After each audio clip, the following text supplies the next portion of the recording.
Resident Evil helped introduce survival horror to the mainstream. It wasn't the first scary game, but it was the first to truly popularize the genre in a big way. In many ways, Resident Evil is the Doom of survival horror. But horror has a built in limitation. A scare really only works best the first time you experience it. The first experience of any game really is often the most important, but for a horror game, it's absolutely paramount. Once you know when and how something is going to happen, the initial tension just starts to fade. Unlike games like Silent Hill, which lean heavily on psychological horror that lingers long after the moment has passed, Resident Evil traditionally relies more on tension and the occasional jump scare. That sudden boo moment followed by a release of pressure. It's effective, but by its nature, the impact weakens once you become familiar with it. Because of that, Resident Evil eventually had to evolve into something more than just a horror experience. As the series grew and games became larger and more expensive to produce, it also needed to be fun to play on its own terms. Combat systems, larger weapon arsenals, and replayability became just as important as the scares themselves. Of course, there's a trade-off here. The more powerful the player becomes, the less frightening the experience tends to be. Empowerment and horror doesn't always mix well. In fact, they're kind of opposites in a way. Over the years, Capcom has gone back and forth trying to maintain that balance. Sometimes leaning more towards horror, Resident Evil 7 being a perfect example of that, other times leaning more towards action. But Resident Evil 9 feels like another attempt to find that middle ground, but goes about it a bit differently. Instead of finding balance between two characters, something the series is known for, the two playable characters almost feel like they belong to entirely different genres. Grace's sections lean heavily into the series' traditional survival horror roots, focusing more on tension, limited resources, and vulnerability. Leon, on the other hand, sticks to the style that he's been known for ever since Resident Evil 4, kicking lots of ass, and somehow never having a bad hair day. Even so, after playing through the entire game, I still feel like Resident Evil 7 remains the best example of what Capcom was trying to accomplish with that direction. A true return to the horror roots of the series while still embracing modern gameplay systems. Resource management initially does a good job recreating the kind of tension that Resident Evil used to be known for. Even though, early in the game, you're given access to an extremely powerful weapon, but it only comes with a single bullet. In fact, it's the most powerful weapon in the entire game and can one-shot most enemies. The catch is that you encounter this moment very early on, before you even built up a proper arsenal of standard weapons. Because of that, it almost feels like a tease, as if the game might be returning to the old survival horror formula where ammunition is scarce and every shot matters. Combined with Grace's first-person perspective, that creates a strong sense of unease. You're constantly wondering when the right moment is to actually use that one shot, if at all. Unfortunately, that tension doesn't last forever. Once the game introduces Grace's crafting mechanics, which allow you to extract infected blood from enemy corpses, and combine it with scrap to create ammunition, healing items, and even permanent upgrades, resources start becoming more plentiful. The crafting itself isn't a new idea for the series, but using infected blood as a crafting ingredient feels a little... infected blood? Really? Yeah, there's technically lore explaining it, but come on. Because of this, the resource tension works very well at the beginning of the game, but it gradually fades as the game progresses. It almost feels like whoever was responsible for balancing the survival elements forgot halfway through that this was supposed to be the goal. Grace's inventory is essentially the same limited slot system that was reintroduced in Resident Evil 7. Like the classic games, you start with very restricted spaces, anywhere between 6 to 8 slots, though you can expand it by finding upgrades throughout the game. Early on, it definitely creates meaningful tension, forcing you to carefully decide what you carry. Over time, however, once you start understanding how Grace's sections are designed compared to Leon's, the inventory becomes much easier to manage. The biggest gameplay difference comes from the contrast between the two playable characters. Leon and Grace play very differently, even though they share the same basic controls. Leon represents the more modern, action-focused vision of Resident Evil, the one that pretty much everyone knows it as by now. He plays almost exactly how you would expect if you played him since Resident Evil 4. He has access to a wide arsenal, including pistols, submachine guns, shotguns, and rifles. His inventory is a familiar attaché case grid system introduced in RE4, and players who enjoy the action side of the series will feel immediately at home here. Grace, on the other hand, feels like a deliberate throwback to older survival horror design. Unlike characters such as Chris or Jill, she isn't a member of STARS or some elite military unit. She's only an FBI technical analyst with very little field training. In that sense, she feels much closer to Ethan from Resident Evil 7 and Village than to most of the classic protagonists. Because of that, her movements and equipment are much more limited. You're not going to see Grace roundhouse kicking zombies in the face, unfortunately.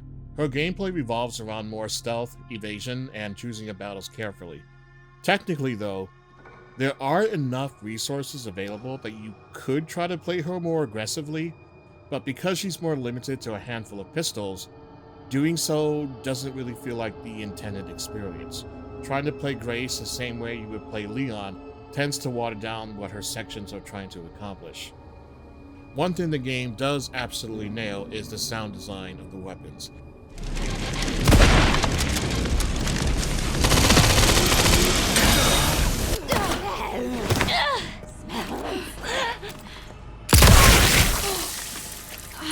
Jesus. Every gun feels powerful and satisfying to fire, even Grace's small standard pistol. When you're forced into combat as Grace and finally eliminate a threat, the last shot echoing through a dark hallway feels strangely rewarding.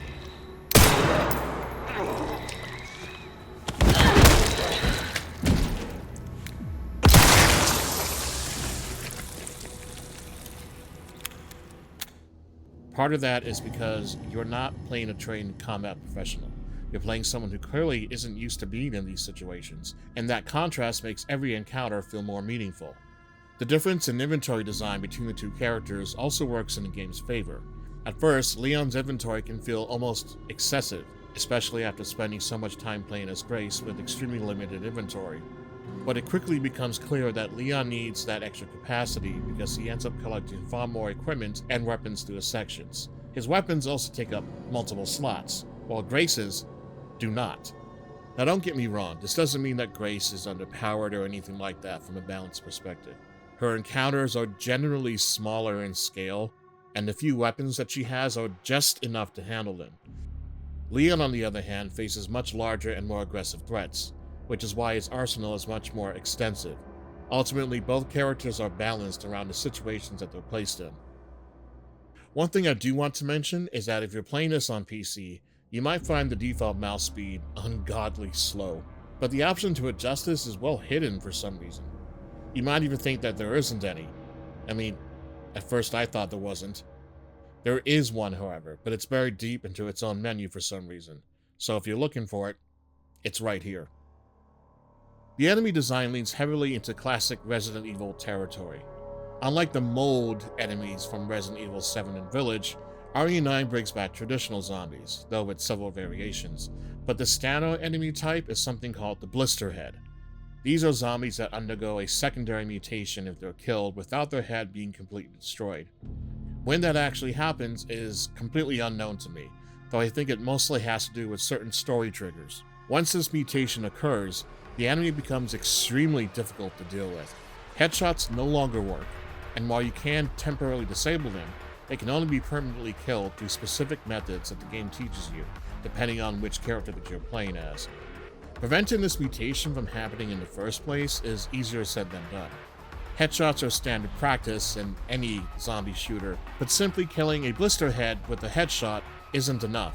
The head has to be completely destroyed, exploded, not there, gone, which often requires either a critical hit or a stronger weapon.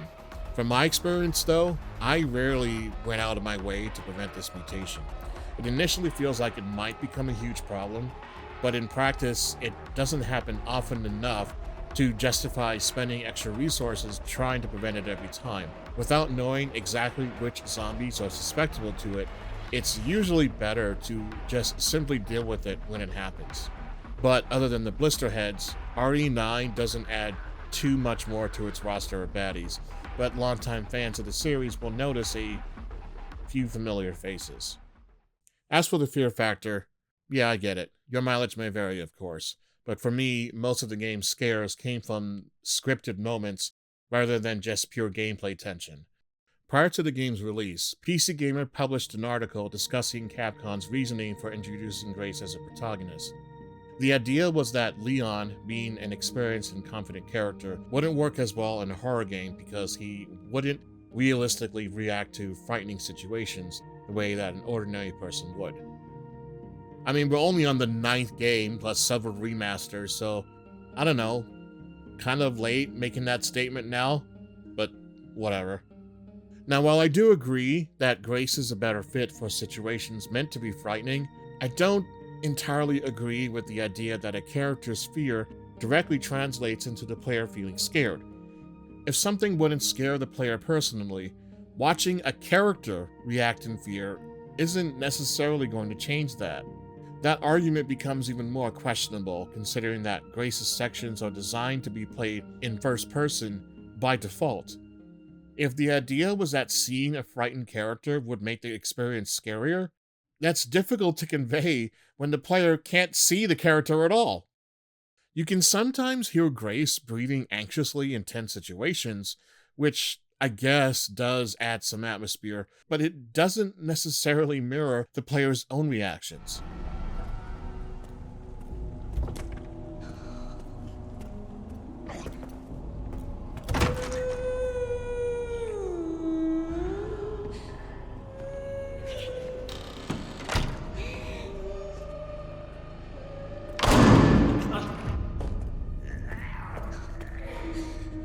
Personally, the game's most intense moments came across less as fear and more as sudden oh shit moments. The shock is there, but it quickly shifts from fear into excitement instead. That doesn't mean the game fails as a horror experience, it just means the appeal comes from different aspects of the design. As I mentioned before, just because a game that's intended to be scary ends up not actually scaring me doesn't mean I don't enjoy it. I just enjoy it for different reasons. As for me personally though, I eventually moved away from the first-person perspective that the game encourages for Grace and switched to third-person permanently. The story is no clear obscure, but the story ended up being a little more emotional than I was expecting, especially coming from a Resident Evil game. After a while, only seeing Grace's face during cutscenes just wasn't doing it for me anymore. The level design mixes classic Resident Evil structure with a few more modern ideas. There are interconnected areas with locked paths and shortcuts that encourage backtracking to find more loot to grab, but like most RE games, the game isn't confined to a single environment. About halfway through the story, the game transitions into a long cross-country cutscene that opens up into a new region entirely. One of Leon's major sections even takes place in a semi-open environment that feels somewhat similar to the same parts of The Last of Us Part 2 that had the same design. Don't worry, the game doesn't go full Ubisoft with it. There's still a clear structure guiding progression, with optional exploration and backtracking mainly used to collect additional resources or unlock previously inaccessible areas. The game's pacing, however, is one area where I feel the game struggles a bit. Like many Resident Evil titles, the early sections lean more heavily into survival horror because you don't have much and the game kind of wants to ease you in before the action really starts, before gradually shifting toward action as the game progresses. At this point in time, that pattern almost feels expected for the series. Where RE9 runs into a bigger pacing issue is with how it divides time between Grace and Leon. Early in the game, it feels like the story is heavily focused on Grace, while Leon's sections are rushed through quickly. You might spend an hour playing as Grace, only to suddenly switch to Leon for a short 15-minute segment, where the path forward feels almost completely linear. It's like Leon is meant to be a bonus level or something. It isn't until the halfway point of the game that Leon's chapter finally opens up and gives players more freedom to enjoy his gameplay. Ironically, this is also when the classic "What are you buying?" from Resident Evil 4 finally appears, complete with weapon upgrades and equipment purchases. Unfortunately, this system is exclusive to only Leon, while Grace's upgrade mechanic remains much simpler. But also at this point, it's more like the pacing problem almost reverses itself. The game begins focusing more heavily on Leon, almost to the point you'll think that your time with Grace is over. It's almost as if it's trying to make up for lost time, but eventually it ends up balancing things out again near the end. From a story perspective, the shift does make sense, but from a gameplay standpoint, it can make one character feel temporarily overshadowed by the other. Replayability is somewhat limited compared to previous entries. The gameplay surprisingly does not include a new Game Plus mode, so far. Considering how many upgrades you can afford during a normal playthrough, it's possible to nearly max out both characters by the end anyway, so there may not be as much incentive for it. There are still unlockables, of course, and higher difficulty levels to experiment with, so it's worth replaying at least once. With 2 DLC expansions already in development, there's also a chance additional replay modes could be added later. I'm still curious whether the Mercenaries mode will make a return as well. I mean, come on, it's gotta. Although I wonder how you'd be able to pull that off with grace. In the end, Resident Evil 9 feels like an extremely polished continuation of the direction the series took starting with Resident Evil 4. That game was the turning point where the franchise shifted from pure survival horror towards action horror. Right now, it feels like the series has reached a point of no return. Many longtime fans would love to see the franchise return completely to the style of the original games, but I'd like to think that those designs were partially shaped by technological limitations at the time. The main cast of Resident Evil are mostly elite combat specialists, and the slow tank controls of the early games don't really fit those characters anymore. That style still exists today in the indie horror space, and plenty of games continue to explore it successfully. Resident Evil 7 came the closest to bringing the series back to its roots, but Village quickly leaned back toward action again, like Capcom couldn't make up their mind. Resident Evil 9 ultimately feels like Capcom committing to a hybrid approach, blending both styles together, which leaves one question moving forward. Where does the series go from here? The game clearly acknowledges its roots in survival horror, but it never commits so fully to that style that it stops looking forward. Instead of blending both approaches together in the same moment-to-moment gameplay, Resident Evil 9 separates them into distinct segments.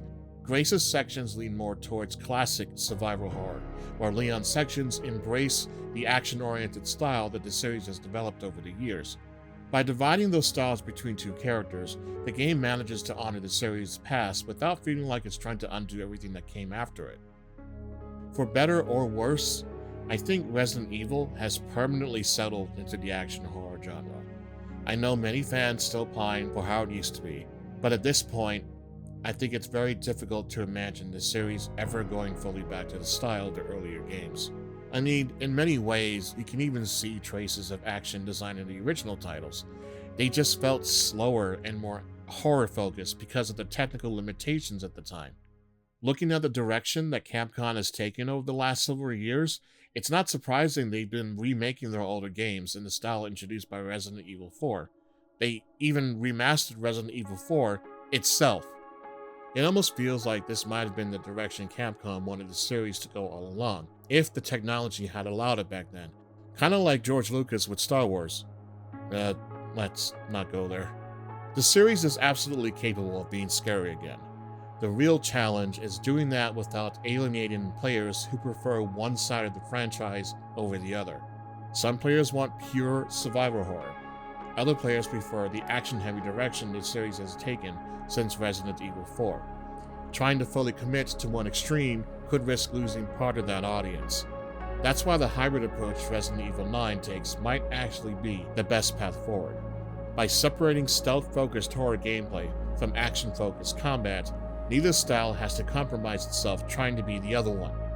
It just really needs to be a bit more even next time.